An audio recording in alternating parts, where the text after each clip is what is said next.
Pai do Senhor, meus amados, passando aí para não deixar em branco, estou aqui no meu serviço, tive uma semana muito corrida, não tive condição de nessa semana conseguir aí falar a respeito da nossa lição, preparar com mais tempo, elaborar com mais tranquilidade a lição dessa semana, que é a lição de número 6, a igreja atual e alguns desafios.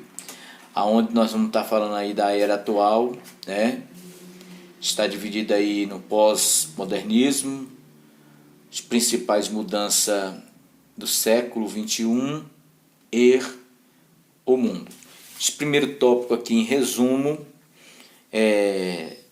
trazendo para o dia a dia da igreja, como a gente tem tentado traduzir essas lições, está falando aí, deixa eu virar aqui esse telefone, para ficar melhor.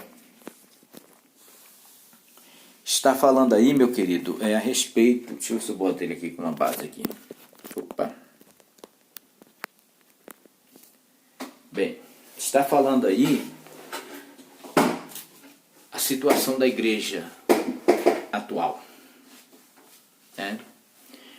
que a cada dia se encontra mais fria espiritualmente por estar envolvida com esse pós-modernismo, aonde essas principais mudanças do século XXI têm tirado a igreja da posição que ela precisaria estar, por essa igreja estar envolvida, escrava desse sistema mundo, porque a palavra aqui mundo, cosmo, do grego cosmo, está relacionado ao termo esse sistema. Não ameis esse sistema, não ameis este mundo. Então, resumindo esses 3 subtópicos aqui desse primeiro tópico da era atual, nós vamos ver que, como vai dizer aqui o nosso primeiro objetivo, explicar o que é pós-modernidade,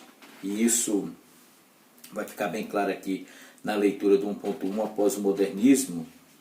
O pós-modernismo é o nome aplicado às mudanças ocorridas na ciência, nas artes, na sociedade, encerrando assim um período fortemente influenciado pela supremacia cega da razão e a inauguração de um tempo de desconstrução das certezas, valores e referência. Então, esse pós-modernismo, com essas principais mudanças do século XXI, ele tem trazido como proposta exatamente isso aqui: a desconstrução das certezas, valores e referência.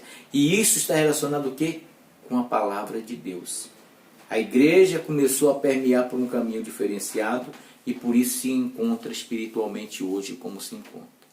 A igreja hoje está alienada de Deus e escrava do mundo, escrava do sistema. O apóstolo Paulo diz em 1 Coríntios 4,4 e 2 Coríntios 4,4 que o Deus desse século cegou o entendimento desta igreja, dos incrédulos, porque hoje a igreja está nesse patamar de incredulidade. Jesus disse em João capítulo 12, o versículo 31, que o diabo é o príncipe deste mundo. Ele diz, o apóstolo João diz lá em 1 João capítulo 2, agora não me lembro agora o versículo, que o mundo jaz no maligno. E vai dizer que é da onde vai tirar esse termo aqui, mundo, cosmo, em 1 João capítulo 2, versículo 15 e 16, que o que há nesse sistema é a concupiscência da carne, é a concupiscência dos olhos, é a soberba da vida. E ele resume dizendo, isso não vem de Deus, é do maligno. Jesus diz em João capítulo 8, versículo 44, que o diabo, o Deus desse século, o príncipe desse século, ele é o pai da mentira. E vai fechar com Tiago 4,4, onde Tiago vai estar dizendo para nós que aquele que resolve ser amigo de Deus torna-se amigo do mundo, torna-se inimigo de Deus. E que por causa de Jesus nós nos tornamos inimigo do mundo. E João capítulo 15, versículo 18 e 19, se não me engano, vai estar dizendo que por causa de Jesus nós somos odiados, porque não pertencemos ao mundo, mas sim a Deus. Nós precisamos entender, querido, que nós como igreja não podemos fugir deste mundo, mas estar no meio dele como luzeiros de Deus, conforme Pedro diz lá na primeira carta de Pedro, capítulo 2, e o versículo 9, que nós somos a geração eleita, o sacerdócio real, o povo de propriedade exclusiva de Deus, e fomos chamados das trevas para a sua maravilhosa luz, para sairmos como luzeiro de Deus, anunciando as boas novas, e da mesma forma trazendo esses que estão presos nas trevas para a sua maravilhosa luz. Mas através dos dias, dos anos que vai se passando, nós temos visto que o inimigo, ele tem infiltrado, ele tem inserido no meio da igreja o seu veneno de uma forma tal que a igreja hoje anda tão envolvido com esse século, anda tão envolvido com esse pós-modernismo, anda tão envolvido com essas mudanças, que se usássemos um termômetro espiritual para medir a igreja do século atual e de 30 anos atrás, nós ia conseguirmos ver a grande diferença que há. O 2.2, o segundo tópico, vai falar aí a respeito dos desafios da igreja. Aqui nós temos no 2.1 o antinomismo e o relativismo. O que é isso, evangelista? Em resumo, antes contra e nomos ou nomes, lei. Teologicamente falando, o antinomismo significa contra a lei, uma coisa mais ou menos assim. Então, nós vamos ver aqui que esse antinomismo, ele prega esse relativismo, eles pregam contra aquilo que é de Deus. Eles não têm a Bíblia como a verdade absoluta de Deus. E muitas das vezes a igreja anda cegamente por esses caminhos. O grande desafio da igreja é estar preparada como uma apologeta para ir contra esses ensinamentos. Querido, como vai dizer aqui, Eclesiastes 9, nada é novo na terra, apesar de que, como diz o nosso comentarista aqui, está vindo com uma roupagem nova, mas esses acontecimentos, esses desafios da igreja atual, ele sempre teve na história da igreja, ele teve lá atrás no povo de Deus. Quando Salomão diz que nada é novo debaixo do sol, ele está com a mais completa razão. O círculo, ele gira da mesma forma, passa as gerações e outras gerações, mas o círculo é o mesmo. Os acontecimentos é o mesmo. Pode se modernizar, mas os acontecimentos é o mesmo. Pega os acontecimentos de hoje e coloca com a Bíblia. Por exemplo, tem um livro aí, que agora não me lembro o autor, que o nome dele é Crimes da Bíblia. Essas atrocidades que acontecem nos nossos dias atuais, se você for olhar para dentro da Bíblia, coisas até piores aconteceram, tanto lá no Velho Testamento como no Novo Testamento. Então, o que Salomão está querendo dizer é que pode vir geração, passar geração, mas a coisa sempre é do mesmo jeito. Levanta-se esses modismos, levanta-se essas filosofias que são trazidas por esse relativismo, por esse antinomismo. Essas coisas, elas só vêm numa roupagem nova, mas sempre esteve presente na terra. A igreja sempre foi desafiada a se levantar como uma apologeta de Deus e ir contra todas as inverdades que tenta deturbar a palavra de Deus, que tenta tenta ir contra a inerrante palavra de Deus, tenta ir, a igreja precisa se levantar para ir contra esses ensinamentos que querem dizer que não existe uma verdade absoluta, que a palavra de Deus é inspirada por Deus coisa alguma, é coisa de homem. Então a igreja precisa, o resumo desse antinomismo aqui, desse relativismo é exatamente isso, irmão. E nós precisamos nos levantar de uma forma categórica contra essas coisas, precisamos entender que nós somos apologetas, defensores da palavra de Deus, mas a igreja anda tão envolvida com esse sistema, anda tão alienada de Deus, escrava desse sistema, que não tem tempo. Mas eu quero dizer uma coisa, que existe os remanescentes, e que é através desses remanescentes que a palavra de Deus vai continuar sendo pregada, e conforme tudo que Deus tem pregado, Deus tem falado, vai se cumprir. Uma outra questão que nós precisamos falar aqui também, essa questão da imoralidade. Como eu disse, há uns tempo atrás nós pregávamos que a igreja precisava entrar no mundo e trazer o mundo convertido para dentro da igreja. Mas o que nós temos visto hoje em todos os aspectos, e aqui quando nós falamos da imoralidade, não é só na questão da veste, não. Existem muitos outros aspectos onde nós vemos uma imoralidade na igreja. Na questão aqui dos hedonistas, eles pregavam o quê? Aqui o nosso comentarista diz que eles afirmavam, deixa eu achar aqui, aqui, o hedonismo afirma que o bem maior na vida é a busca pelo prazer e não reconhece pecado como tal. Vive uma vida pautada pelos prazeres e riqueza e satisfação, e na verdade vive sobre o égide da carne e não do Espírito Santo. Traduzindo, esse hedonismo aqui, eles estão dizendo que não existe pecado, que portanto o homem não precisa de se preocupar com essa questão ética e moral, que ele pode ser imoral mesmo, que ele pode praticar a imoralidade e em todas as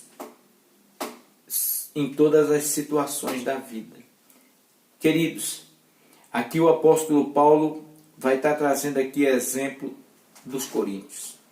Apesar de ser uma igreja que tinha todos os dons, era uma igreja carnal, era uma igreja inchada, era uma igreja cheia de dons, mas sem Deus. Foi preciso o apóstolo Paulo se levantar fortemente e dizer para ele, vocês deixam de ser meninos, porque a atitude de vocês, essa imoralidade de vocês, elas é característica de quem é meninos, e vocês já passaram da hora de deixar de ser menino. Ele diz lá em Coríntios 13, se não me engano, que ele dizendo dele mesmo, eu fui menino também, mas eu deixei de ser menino logo que eu virei adulto. E hoje, querido, tratando-se da imoralidade com relação à sensualidade, o negócio está feio. Dentro da igreja, dentro dos templos, o negócio não está fácil. E nós precisamos de verdade andar uma vida regrada, com a alma disciplinada, para não perdermos a nossa bênção e a nossa visão não ser levada para um sentido contrário. Para não andarmos como os coríntios, inchados, quem sabe cheio de dons, fala em língua, pula, sapateia, como nós falamos na última lição, mas na verdade está precisando e muito de se converter. O 2.3 é onde fala da questão do mercantilismo da fé e do consumismo. Esse mercantilismo da fé vai falar aí dos charlatões da fé, esses pastores que estão totalmente desprovidos da palavra de Deus, aonde as igrejas viraram casa de show, os púlpitos viraram palco, e só há uma interrupção nessas apresentações quando é necessário passar a sacolinha colhendo o dízimo e as ofertas, aonde tem pastores que amaldiçoam aqueles que metem a mão no bolso e não tira tudo que tem no bolso para deixar na igreja. Esse mercantilismo da fé que tem colocado na cabeça de pessoas que é pela fé que ele consegue isso, é pela fé que ele consegue aquilo.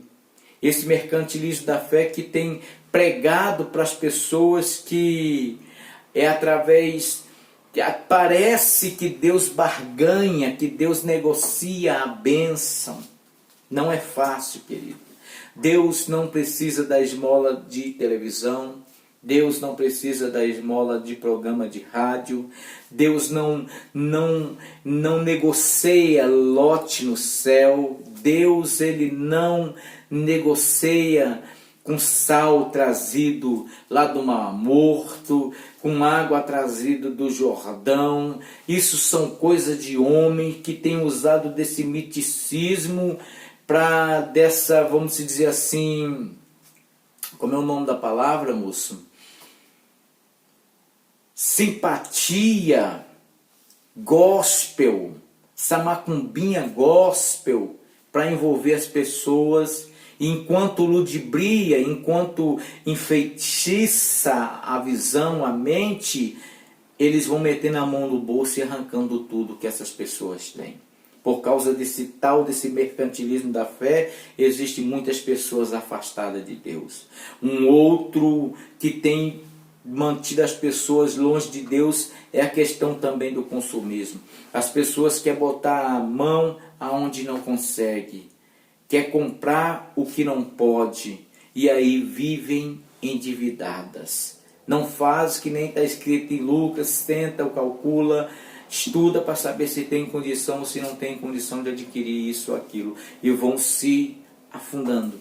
E por causa disso, muitas pessoas hoje se encontram totalmente perdidas, fora da presença de Deus. Queridos, esses são desafios que a igreja precisa vencer. E só tem uma forma da igreja vencer esses desafios: voltando para os primórdios, voltando ao primeiro amor, buscando uma vida de oração com Deus, buscando vivenciar a leitura da palavra de Deus. Mas este, eu digo que seja o grande desafio da igreja hoje. Tem tempo para se matar no trabalho para adquirir um bem, para adquirir uma roupa, para adquirir um sapato, para adquirir o carro do ano, a casa maravilhosa. E se ocupam tanto com esse consumismo que não tem tempo para Deus. Então este é o grande desafio da igreja, voltar a ser a igreja que um dia foi. Ter tempo para orar, ter tempo para ler a Bíblia, ter tempo para buscar e se envolver. E aí eu vou dizer uma coisa para os irmãos: tem que ser uma entrega muito profunda, porque não é algo material, querido, é uma batalha espiritual, é uma batalha diária espiritual. Se não houver de verdade uma entrega, nós não conseguimos. E eu estou dizendo nós porque isso atinge a mim, isso atinge a você, isso tem atingido a nós. Se não houver de verdade uma entrega muito profunda, nós não conseguiremos ser resgatados do fundo desse poço chamado pós-modernidade, chamado mundo, sistema que tem nos prendido de uma forma tremenda. Precisamos de Deus e Deus está disposto a nos ajudar, mas nós precisamos de ter uma atitude de verdade, de querer mudança. O terceiro tópico vai falar aí a respeito da relevância da coerência na vida da igreja. Aqui vai estar falando sobre o desafio da ortodoxia, o desafio da ortopraxia e o desafio da ortopatia. O que significa isso? Em resumo, vai estar tratando aqui da questão das doutrinas, das diretrizes, de você se portar disciplinadamente como um cristão, como um servo de Deus, de se voltar para as coisas de Deus. Assim como também, em resumo, essa questão da ortopraxia, em resumo, querido, é aquilo que nós pregamos no nosso dia a dia. Você prega o que vive, você vive o que prega. É o que vai estar falando aqui em uma palavra muito simples para ficar entendida para os irmãos esta questão da ortopraxia. Olha, ortopraxia significa literalmente praticar prática certa e corretiva, a verdadeira ação e prática cristã. A ortopraxia é gratuita e livre de artifícios, livre de um espírito calculista, livre de contratos. Faço isso para Deus e Ele faz isso para mim. A vida de ortopraxia é essencial e espontânea. Com Jesus no coração, amados, amamos o próximo e o necessitado, não para ganhar a aprovação de Deus ou receber benefícios.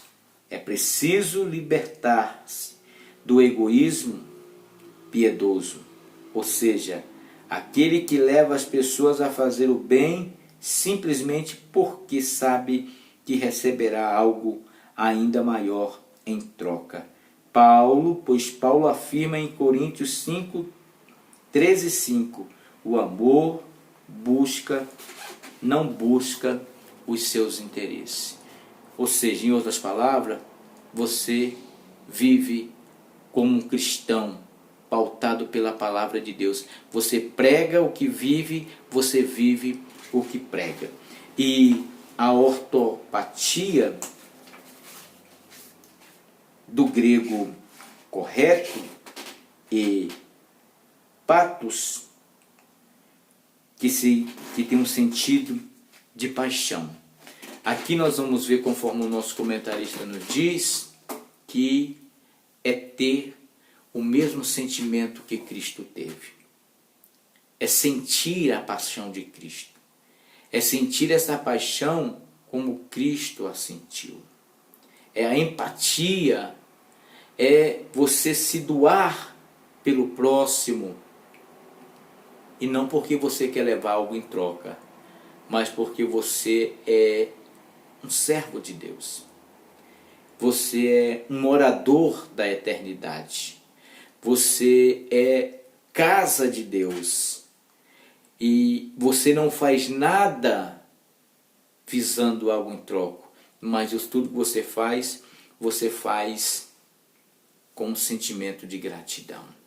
Então, essa empatia pelo próximo, em querer se portar como Cristo portou, em querer sentir o que Cristo sentiu pelo próximo. É mais ou menos isso que está falando aí nesta questão desse terceiro ponto, desse 3.3. Amém, queridos? Como eu disse para os irmãos no começo da lição, para não ficar em branco a lição dessa semana, pelo pouco tempo que tive, falei aqui de uma forma isso eu já falo nas outras lições de forma resumida, que foi muito resumido mesmo. Até porque essas lições, todas elas estão permeando isso aqui. Igreja, povo escolhido e nomeado por Deus. A relevância de conhecermos a nossa origem, nosso propósito como igreja, os fundamentos, história emissão. Então todos esses assuntos, eles são muito profundos e são dignos de nós verdadeiramente pararmos e estudarmos, para nós nos conhecermos, para nós entender o que é que eu estou fazendo aqui, qual é o propósito de eu estar aqui. Os irmãos estão entendendo? Então, é de uma forma bem resumida que trago hoje essa palavra para não passar em branco. Os irmãos podem ver que eu estou fazendo direto aí pela live do YouTube, tá bom? Então eu peço aí aos irmãos que não esqueçam aí de deixar o seu joinha.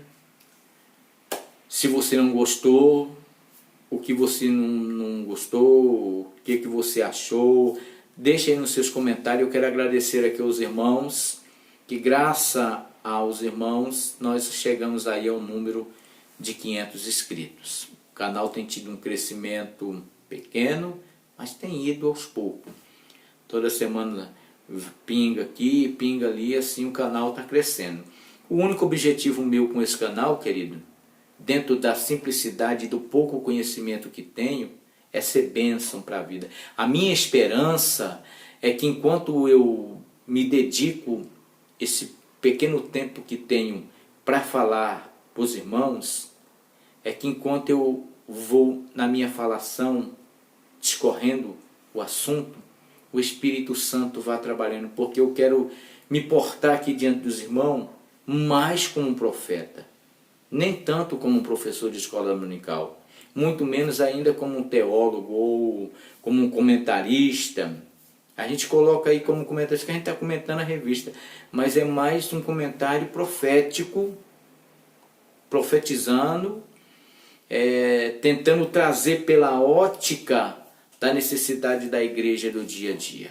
É este o meu objetivo, tá bom? Então não deixe aí de curtir, dando aí o seu like, tá bom? Comente e, se possível for, compartilhe nas suas redes sociais, tá bom? Nos procura aí pelo Twitter, pelo Instagram, pelo Facebook, G+, blog, é só colocar aí Evangelista Adriano Fortes, que a gente está sempre postando alguma coisa ali com este objetivo sempre, de ser bênção para a vida dos irmãos.